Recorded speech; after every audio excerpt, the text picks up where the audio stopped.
নবাবগঞ্জ রিয়াস্তের এক ছোট গ্রাম আলিপুরে হামিদ নামের এক কৃষক বাস করত। একদিন গ্রামের উপর কালো মেঘ ছেয়েছিল। সেই সময় হামিদ তার ক্ষেতে লাঙ্গল চালাচ্ছিল। তখন তার বন্ধু জাভেদ দৌড়াতে দৌড়াতে সেখানে পৌঁছালে। হামিদ, আরে হামিদ, তাড়াতাড়ি চলো। তোমার বাড়ি থেকে দাইমা আমাকে ডেকে পাঠিয়েছে। আয়েশা ভাবির অবস্থা ঠিক মনে হচ্ছে না, ব্যথা অনেক বেড়ে গেছে। মনে হচ্ছে ওপরওয়ালা অবশেষে আমার কথা শুনেছেন জাভেদ।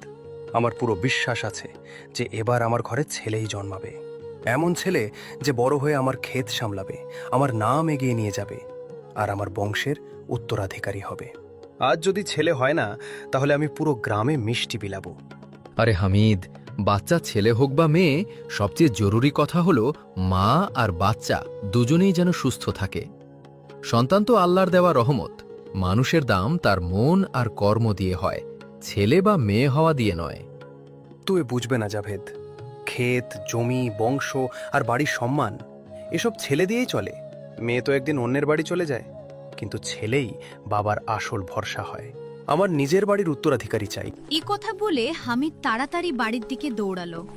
তার মনে ছেলের স্বপ্ন ভরা ছিল। যেমনই সে উঠোনে পৌঁছালো, গ্রামের দাইমা হাসতে হাসতে বাইরে এলো। তার কোলে কাপড়ে মোড়ানো দুটো ছোট্ট বাচ্চা মেয়ে ছিল। অভিনন্দন হামিদ, আল্লাহ তোমার ঘরে জমজ রহমত পাঠিয়েছেন। তোমার স্ত্রী দুটো সুন্দর মেয়ের জন্ম দিয়েছে। এই কথা শুনতেই হামিদের মুখ পাথরের মতো শক্ত হয়ে গেল। তার চোখের চমক এক মুহূর্তে নিভে গেল। কিছু না বলে সে পিছন ফিরে হাঁটা দিল। ভিতরে ঘরে আয়েশা দুর্বল অবস্থায় তার দুই মেয়েকে বুকে জড়িয়ে বসেছিল। সে আশার দৃষ্টিতে দরজার দিকে তাকালো। আপনি আমাদের মেয়েদের দেখেছেন? দেখুন না, দুজনেই কত মিষ্টি। এদের দেখে আমার মন খুশিতে ভরে গেছে। মনে হচ্ছে যেন ওপরওয়ালা আমাদের ঘরে দুটো খুশি পাঠিয়েছেন। খুশি? আয়েশা, তোমার হয়তো এগুলোকে খুশি মনে হচ্ছে। আমি তো ছেলের আশা করেছিলাম। আমার এমন উত্তরাধিকারী দরকার ছিল যে আমার নাম আর ক্ষেত সামলাবে, কিন্তু তুমি আমাকে দুটো মেয়ে দিয়ে দিলে। হামিদের কথা শুনে আয়েশার চোখে জল চলে এলো, কিন্তু সে নিজের চোখের জল লুকিয়ে নিল। আমি এদের নাম ভেবে রেখেছি। বড়টার নাম জোয়া আর ছোটটার সারা। যা খুশি নাম রেখে নাও, আমার কাছে দুজনেই সমান। সেদিন রাতে আয়েশা অনেকক্ষণ জেগে রইল। দুই বাচ্চাই তার কাছে ঘুমাচ্ছিল। বাইরে বৃষ্টি হচ্ছিল আর ভিতরে তার মন ভাঙছিল।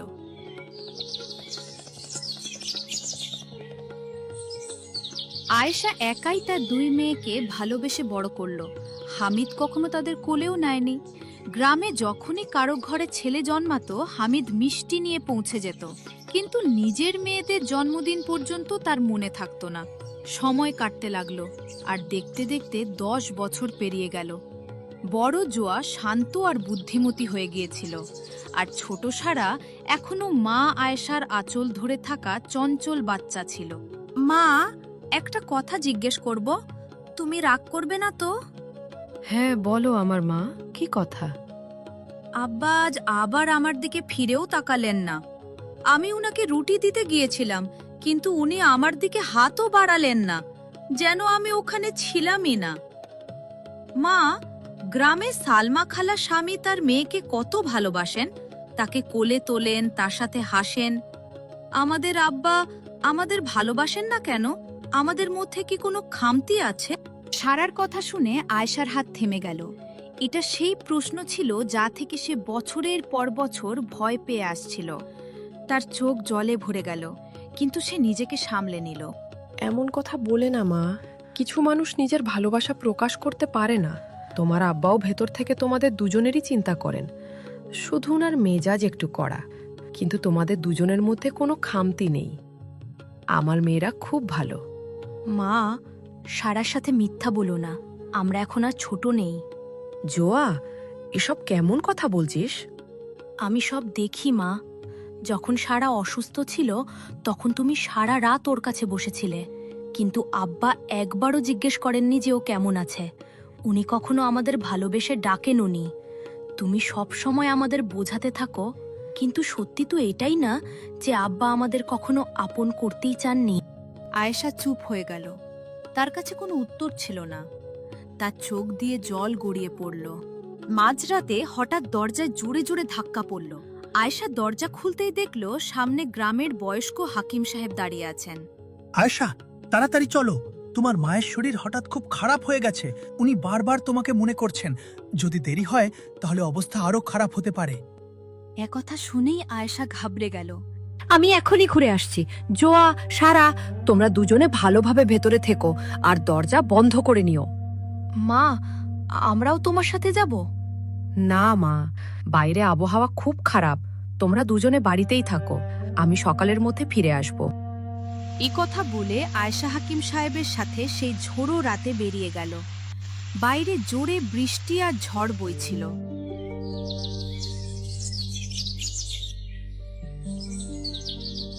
কিন্তু সকাল হয়ে গেল, তারপর দুপুরও পেরিয়ে গেল, আর আয়েশা ফিরে এলো না। জোয়া আর সারার ঘাবড়ানি বাড়তে লাগলো। তখনই গ্রামের বাইরে থেকে হঠাৎ মানুষের চিৎকারের আওয়াজ আসতে লাগলো। দুই বোন দৌড়াতে দৌড়াতে সেখানে পৌঁছালে। নদীর ধারে গ্রামবাসীদের ভিড় জমেছিল, আর পাড়ে আয়েশা অজ্ঞান হয়ে পড়েছিল। মা, ওঠো না, চোখ খোলো মা। দুই বোন চিৎকার করে কাঁদতে লাগলো। হামিদও সেখানে পৌঁছালো। সে আয়েশাকে দেখল, আর প্রথমবার তার মুখে ভয় দেখা দিল। আয়েশা, তোমার কেমন অবস্থা হয়ে গেল? তুমি নদীর কাছে কি করছিলে? চোখ খোলো আয়েশা। আমি যখন গ্রামে ফিরে আসছিলাম তখন আমি ওনাকে নদীর ধারে অজ্ঞান হয়ে পড়ে থাকতে দেখি। রাতের ঝড় খুব জোরালো ছিল। হয়তো অন্ধকারে আর বৃষ্টিতে ওনার পা পিছলে গিয়েছিল, তাই উনি নদীতে পড়ে গেছেন। গ্রামের লোকেরা নানা রকমের কথা বলতে লাগলো। কেউ বলল ঝড়ে দুর্ঘটনা হয়েছে, কেউ বলল নদীর কাছে ডাকাত ঘুরছিল। কিন্তু তখনই জোয়ার নজর মায়ের হাতের দিকে গেল। মায়ের কাকুন কোথায় গেল? গ্রামে নিস্তব্ধতা ছেয়ে গেল। কিছুক্ষণ পর আয়েশা ধীরে ধীরে চোখ খুলল। সে এখনো বেঁচে ছিল, কিন্তু খুব দুর্বল। ভয় পেও না মেয়েরা, আমি ঠিক আছি। তোমরা দুজনে কেঁদো না, আমার কিচ্ছু হবে না। কিন্তু তার চোখে এক অদ্ভুত ভয় ছিল, যেন সে এমন কোনো সত্যি দেখে ফেলেছে যা সে বলতে পারছে না। সে হঠাৎ হামিদের দিকে তাকালো। হামিদের চোখ নিচু হয়ে গেল। আমার মেয়েদের সব সময় খেয়াল রেখো, ওদের কখনো একা ছেড়ো না। এই কথা বলতেই আয়েশা অজ্ঞান হয়ে গেল।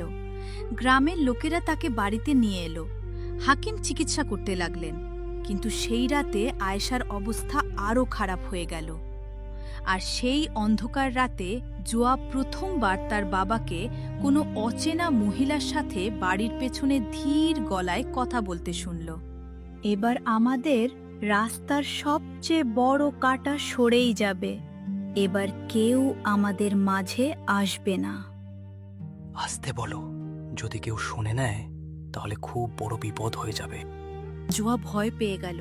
সে কিছু বুঝতে পারল না, কিন্তু তার মাসুম মনে প্রথমবার নিজের বাবাকে নিয়ে ভয় তৈরি হয়ে গিয়েছিল।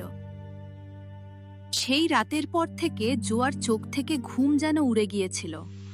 বাইরে টানা বৃষ্টি হচ্ছিল, আর ভেতরে তার মনে ভয়ের ঝড় বইছিল। সে যা শুনেছিল তা কোনো দুঃস্বপ্নের মতো মনে হচ্ছিল। ঘরের এক কোণে সারা তার মায়ের হাত ধরে বসেছিল। আয়েশার শ্বাস ধীর হয়ে আসছিল। হাকিম সাহেব বারবার ওষুধ বদলাচ্ছিলেন, কিন্তু তার মুখে চিন্তার ছাপ স্পষ্ট দেখা যাচ্ছিল। দিদি, মা ঠিক হয়ে যাবেন তো? আমার খুব ভয় লাগছে। হ্যাঁ সারা, মায়ের কিছু হবে না। উনি আমাদের ছেড়ে কোথাও যাবেন না। কিন্তু তখনই আয়েশার শ্বাস হঠাৎ দ্রুত চলতে লাগলো। সে কাপা চোখে তার দুই মেয়ের দিকে তাকালো এবং আস্তে করে তাদের কাছে ডাকলো। জোয়া, সারা, তোমরা দুজনে সব সময় একে অপরের পাশে থেকো। জীবনে যতই বড় কষ্ট আসুক না কেন, কখনো আলাদা হইও না। মা, তুমি এমন কথা কেন বলছো? তোমার কিছু হবে না। আর কারো উপর তাড়াতাড়ি ভরসা করো না। মনে হলো সে কিছু বলতে চাইছিল, কিন্তু বলতে পারছিল না। হঠাৎ তার শ্বাস আটকে গেল। মা, চোখ খোলো মা, আমাদের ছেড়ে যেও না। মা, প্লিজ আমাদের একা ছেড়ে যেও না। দেখো না, আমরা দুজন তোমায় ছাড়া কিভাবে থাকবো? মা, ওঠো না। পুরো গ্রামে শোকের ছায়া নেমে এলো। হামিদ মানুষের সামনে কাঁদছিল তো ঠিকই, কিন্তু তার চোখে সেই কষ্ট ছিল না যা একজন স্বামীর চোখে থাকা উচিত। আর জোয়া এই ব্যাপারটা বুঝতে পেরেছিল।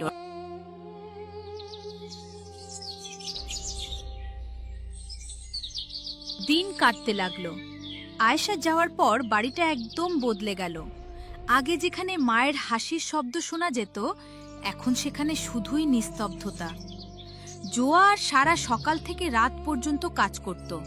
ক্ষেত থেকে শুরু করে রান্নাঘর পর্যন্ত সব দায়িত্ব তাদের কাঁধেই এসে পড়েছিল। কিন্তু হামিদের মেজাজ আরও কঠোর হয়ে উঠছিল।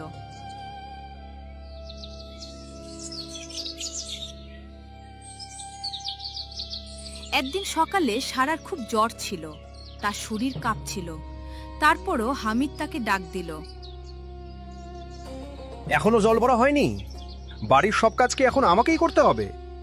দিনের পর দিন তোমরা দুজন আরো ফাঁকিবাজ হয়ে যাচ্ছ। আব্বা, সারার শরীর খুব খারাপ, ওর খুব জ্বর, তাই ও ঠিকমতো উঠতেও পারছে না। আজ আমি একাই সব কাজ করে দিচ্ছি। বন্ধ করো এসব অজুহাত আর নাটক। কাজ করলে কেউ মরে যায় না। যদি বাড়িতে থাকতে হয় তাহলে কাজ করতেই হবে। সারা কষ্টে উঠে দাঁড়ালো এবং কলসি নিয়ে নদীর দিকে চলতে লাগলো। রাস্তায় তার চোখের সামনে অন্ধকার নেমে আসছিল। সেই সময় জাভেদ সেখানে এলো। আরে মা, তোমার মুখ তো পুরো ফ্যাকাশে হয়ে গেছে। তোমার মনে হচ্ছে খুব জ্বর এসেছে। এমন অবস্থায় তুমি নদী থেকে জল ভরতে কেন এসেছো? চাচা যান, আমি যদি জল নিয়ে বাড়ি না যাই না, তাহলে আব্বা খুব রাগ করবেন। উনি আমাদের কোনো কথাই শোনেন না। সারার অবস্থা দেখে জাভেদের চোখ ভিজে এলো। ওই দুই বোনের ওপর তার খুব দয়া হতে লাগলো। তুমি চিন্তা করো না মা, চলো আমি জল ভরে তোমার বাড়ি পর্যন্ত দিয়ে আসছি। তুমি শুধু আস্তে আস্তে আমার সাথে চলো।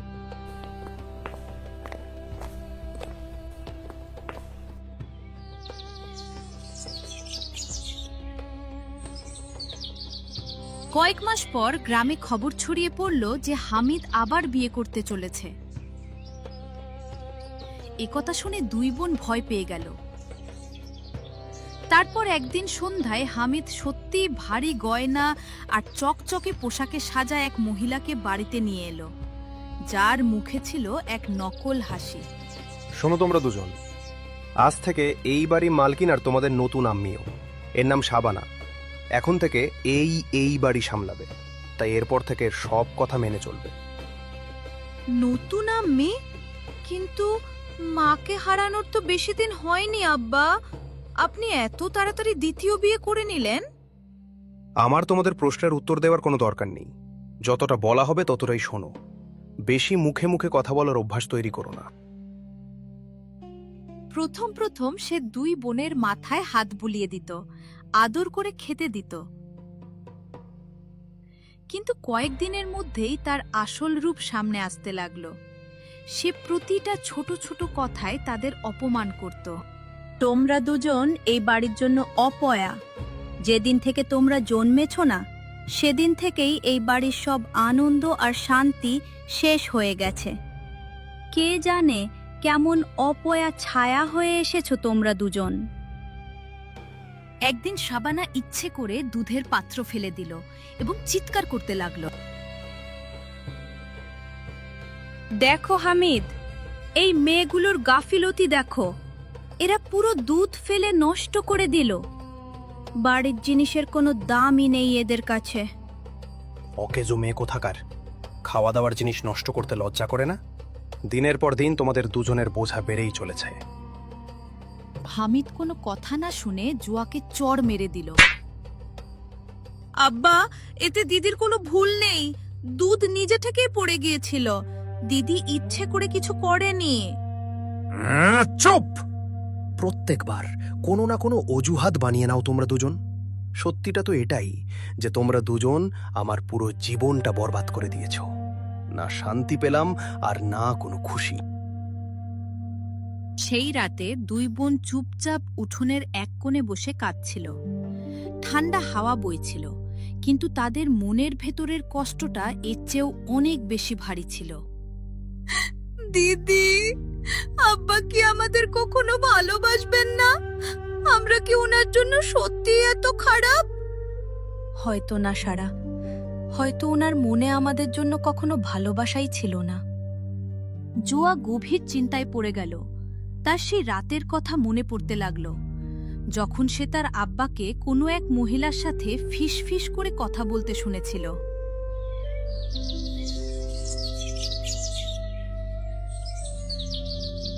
কয়েকদিন পর এক অদ্ভুত ঘটনা ঘটল। গ্রামের এক বৃদ্ধা মহিলা রোজ তাদের বাড়ির সামনে এসে বসতে লাগল।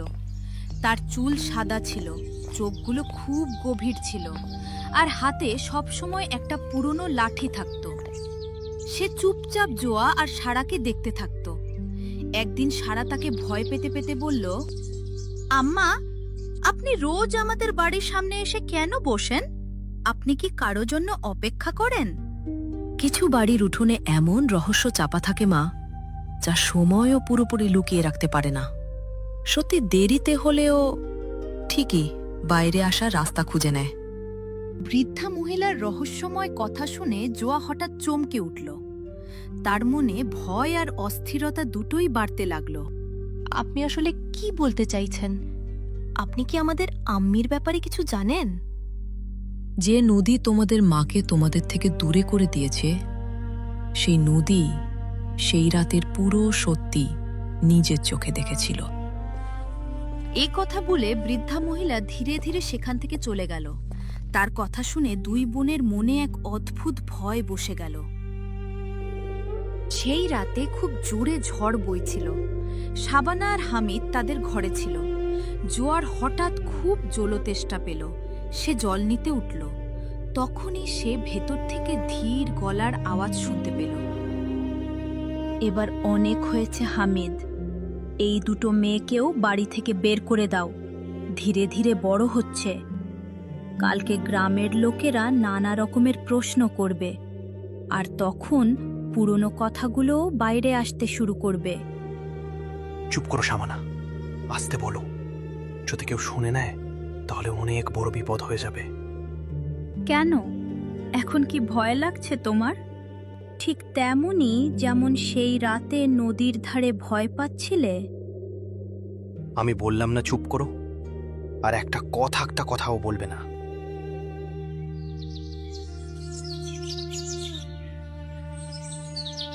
পরের দিন সকালে শাবানার দামি হার হঠাৎ গায়েব হয়ে গেল। পুরো বাড়ি মাথায় তুলে নেওয়া হলো। আমার সোনার হার গায়েব হয়ে গেছে। এই কিছুক্ষণ আগে পর্যন্ত সেটা আমার সিন্ধুকে রাখা ছিল। বাড়িতে তোমরা দুজন ছাড়া আর কেউ আসেনি। নিশ্চয় তোমরাই সেটা চুরি করেছ।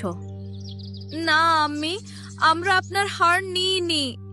আমরা তো জানতামও না যে আপনি হার কোথায় রেখেছেন। আমরা সত্যি বলছি।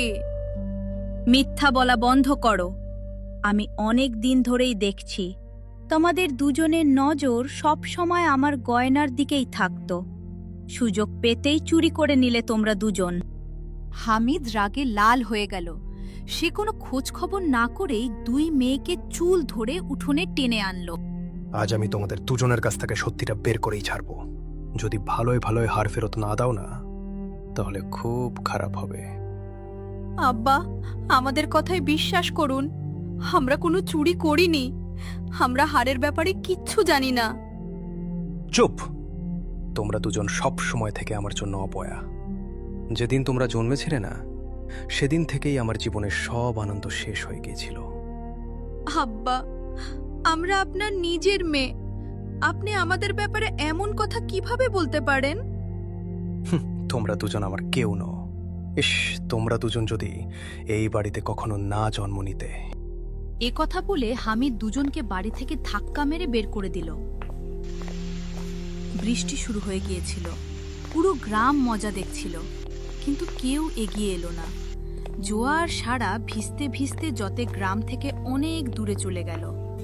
মা, তুমি যদি আজ আমাদের সাথে থাকতে না, তাহলে আমাদের এভাবে ঘর ছাড়া আর অসহায় হয়ে এখানে বসতে হতো না। তোমার যাওয়ার পর সবকিছু বদলে গেছে মা, সবকিছু। সারা, আমার এখন মনে হতে শুরু করেছে যে আম্মির মৃত্যু শুধু একটা দুর্ঘটনা ছিল না, এর পেছনে নিশ্চয়ই কোনো বড় রহস্য লুকিয়ে আছে, আর হয়তো আব্বা আমাদের কাছ থেকে কিছু লুকোচ্ছেন। হঠাৎ পেছন থেকে সেই বৃদ্ধা মহিলাকে দেখা গেল। তার চোখগুলো এবার আগের চেয়ে আরও বেশি গম্ভীর ছিল। যদি তোমরা দুজন সত্যি জানতে চাও না মা, তাহলে সবার আগে নিজেদের ভয়কে মন থেকে বের করতে হবে, কারণ কিছু সত্যি এতই ভয়ঙ্কর হয় যে সেগুলো শোনার জন্য সাহসের প্রয়োজন হয়। আপনি কে, আর আমাদের আম্মির ব্যাপারে এত কিছু কিভাবে জানেন? আমি সেই কালো রাতে এই নদীটাকে লাল হতে দেখেছিল। আমি নিজের চোখে সেই সব দেখেছি, যেটাকে গ্রামবাসী আজ পর্যন্ত দুর্ঘটনা ভেবে এসেছে। তোমাদের মায়ের মৃত্যু দুর্ঘটনা ছিল না মা, আর তোমাদের বাড়িতে এখনো সেই রাতের প্রমাণ লুকিয়ে আছে। আকাশে বিদ্যুৎ চমকাচ্ছিল, আর সেই নির্জন নদীর ধারে জোয়া আর সারা অবাক হয়ে দাঁড়িয়েছিল। বৃদ্ধা মহিলার কথাগুলো তাদের মনের ভেতর ঝড় তুলে দিয়েছিল। আপনি আপনি এসব কি বলছেন আম্মা? আম্মির মৃত্যু কি সত্যিই কোনো দুর্ঘটনা ছিল না? ওনার সাথে কি কোনো খারাপ কিছু হয়েছিল? কিন্তু যদি এমনটা হয়, তাহলে তার প্রমাণ কোথায়? আর এত বছর ধরে কেউ কিছু জানতে পারল না কেন? বৃদ্ধা মহিলা একটা দীর্ঘশ্বাস ফেললেন। তার চোখে বছরের পর বছর ধরে লুকিয়ে থাকা কষ্ট ছিল। সেই রাতে আমি নদীর ধারে কাঠ কুড়োচ্ছিলাম। ঝড় খুব বেশি ছিল। তখনই আমি তোমাদের আম্মিকে দেখলাম। উনি কাঁদছিলেন, আর উনার পেছনে তোমাদের আব্বা হামিদ দাঁড়িয়েছিলেন। দুই বোনের শ্বাস যেন আটকে গেল। তারপর কি হলো? তোমাদের আম্মি বারবার বলছিলেন, আমাকে ধাক্কা দিও না, আমার মেয়েরা এতিম হয়ে যাবে। কিন্তু তোমাদের আব্বার মনে কোনো দয়া ছিল না। উনি তোমাদের আম্মির গয়না কেড়ে নিলেন, আর উনাকে নদীতে ধাক্কা দিয়ে দিলেন। সারা চিৎকার করে উঠল। জোয়ার চোখ থেকে জল গড়িয়ে পড়তে লাগলো। তাহলে আমাদের আম্মি কি সত্যি কোনো দুর্ঘটনার শিকার হননি? ওনার সাথে কি ইচ্ছে করে? হ্যাঁ মা, তোমাদের আম্মির মৃত্যু দুর্ঘটনা ছিল না, বরং এটা একটা ভেবেচিন্তে করা খুন ছিল। কিছুক্ষণ সেখানে শুধু বৃষ্টির আওয়াজ শোনা যেতে লাগলো। তারপর জোয়া চোখের জল মুছল। যদি আম্মির সাথে সত্যি এত বড় অন্যায় হয়ে থাকে, তাহলে আমরা আর চুপ করে বসে থাকব না। যাই হয়ে যাক না কেন, আমাদের আম্মির জন্য বিচার চাই। কিন্তু দিদি, এতগুলো বছর কেটে গেছে, আমাদের কাছে তো কোনো প্রমাণও নেই। প্রমাণ ছাড়া কে আমাদের কথায় বিশ্বাস করবে? প্রমাণ তোমাদের আব্বার বাড়িতেই লুকিয়ে আছে। উনি তোমাদের আম্মির গয়না কোথাও বিক্রি করেননি। সেগুলো আজও সেই পুরনো সিন্দুকে রাখা আছে, যেটায় কেউ হাত দেয় না। জোয়ার হঠাৎ মনে পড়ল, বাড়ির পেছনের ঘরে একটা পুরনো লোহার সিন্দুক ছিল।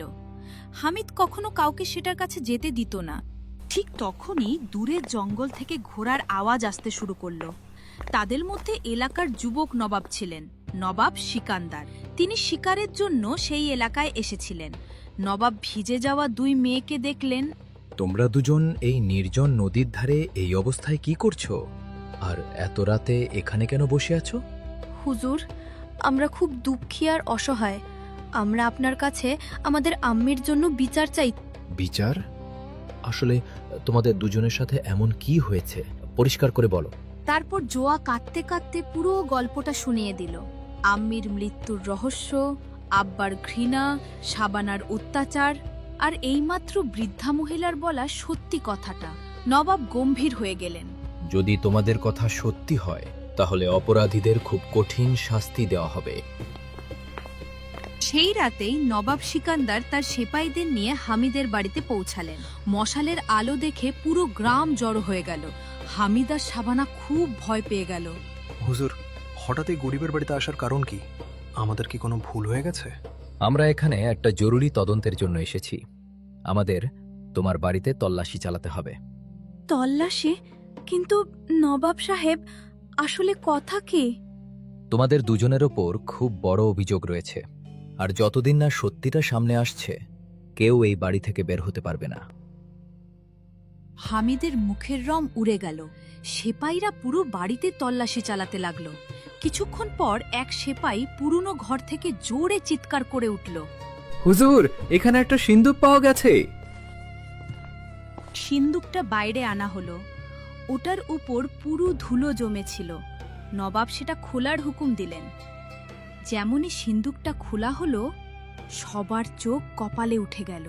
ভেতরে সোনার সেই গয়নাগুলো রাখা ছিল, যেগুলো আয়েশা সেই রাতে পড়ে গিয়েছিল। সারা কেঁদে ফেলল। এগুলো তো আম্মির সেই গয়নাগুলো। আমি এগুলো কিভাবে ভুলতে পারি? আম্মি এগুলো প্রত্যেকটা উৎসব আর অনুষ্ঠানে পরতেন। আর এটা সেই হারটা, যেটা চুরি হওয়ার মিথ্যা অপবাদ দিয়ে আমাদের বাড়ি থেকে বের করে দেওয়া হয়েছিল। তার মানে আমাদের সাথে শুরু থেকেই মিথ্যা বলা হচ্ছিল। গ্রামে ফিসফিসানি শুরু হয়ে গেল। হামিদ খুব ঘাবড়ে গেল। হুজুর, আপনি ভুল ভাবছেন। আমি কোনো অপরাধ করিনি। এই গয়নাগুলো আমি কয়েক বছর আগে নদীর ধারে পড়ে থাকতে দেখেছিলাম। আমি ভয় পেয়ে গেছিলাম, তাই কাউকে এই বিষয়ে কিছু জানাইনি। কিন্তু তার মানে এই নয় যে আমি আয়েশার কোনো ক্ষতি করেছি। এগুলো সব মিথ্যা অপবাদ। থেকে জাভেদ সামনে এলো। মিথ্যা কথা বলছে ও। যদি গয়না পেয়েই থাকে তাহলে এত বছর লুকিয়ে রাখলো কেন? হামিদ চুপ হয়ে গেল। নবাব সিকান্দারের চোখে রাগ ফুটে উঠল। অনেক হয়েছে হামিদ, এবার সত্যি লুকানোর চেষ্টা করো না। পরিষ্কার করে বলো, সেই ঝোড়ো রাতে নদীর ধারে আসলে কি হয়েছিল? আয়েশার মৃত্যু কিভাবে হলো? হামিদ ঘামে ভিজে গিয়েছিল। শাবানা ভয়ে কাঁপছিল। হঠাৎ শাবানা চিৎকার করে উঠল, আমি কিচ্ছু করিনি হুজুর, আমি নির্দোষ। আয়েশাকে রাস্তা থেকে সরানোর সিদ্ধান্ত হামিদের ছিল। ওই সেই রাতে সবকিছু করেছিল। শাবানা, চুপ করো, আর একটা কথাও বলবে না। না, এবার আমি আর মিথ্যা বলতে পারবো না।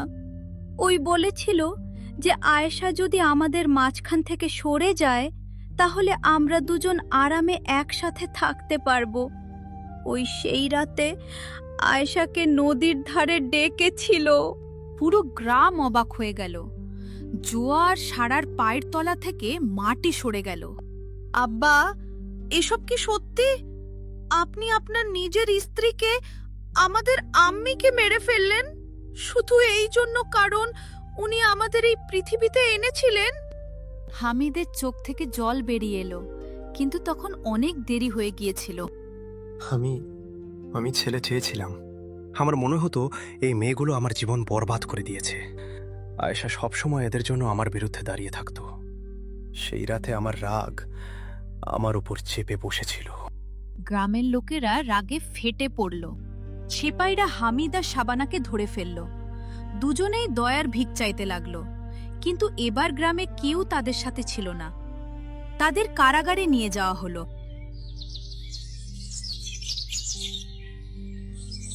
কয়েক মাস পর নদীর ধারে সেই পুরনো জায়গাটা বদলে গিয়েছিল। জোয়ার সারা সেখানে একটা ছোট্ট বাড়ি বানিয়ে নিয়েছিল। দুজনেই পরিশ্রম করে নিজেদের জীবন কাটাচ্ছিল, আর এখন গ্রামের মেয়েরা তাদের থেকে অনুপ্রেরণা পেতে শুরু করেছিল। যে লোকেরা একসময় তাদের বোঝা বলতো, তারাই আজ তাদের সম্মান করত। এক সন্ধ্যায় দুই বোন নদীর ধারে বসেছিল, আর ঠান্ডা হাওয়া ধীরে ধীরে বইছিল। দিদি, জানি না কেন, কিন্তু আমার মনে হয় যেন আমি আজও আমাদের আশেপাশেই আছেন, যেন উনি আমাদের দূর থেকে দেখছেন। হ্যাঁ সারা, আম্মিরা কখনো সত্যি তাদের বাচ্চাদের থেকে দূরে যান না। তারা সব সময় আমাদের হৃদয়ে, আমাদের স্মৃতিতে আর আমাদের দোয়ায় বেঁচে থাকেন। ডুবন্ত সূর্যের লাল আভা নদীর ওপর চমকাচ্ছিল। সেই নদী যে কখনো এক মায়ের চিৎকার শুনেছিল, আজ দুই বোনের সাহসের গল্প বয়ে নিয়ে যাচ্ছিল। সত্যি, যতই দেরিতে সামনে আসুক না কেন, কিন্তু যখন আসে তখন সব অন্ধকার মুছে দেয়।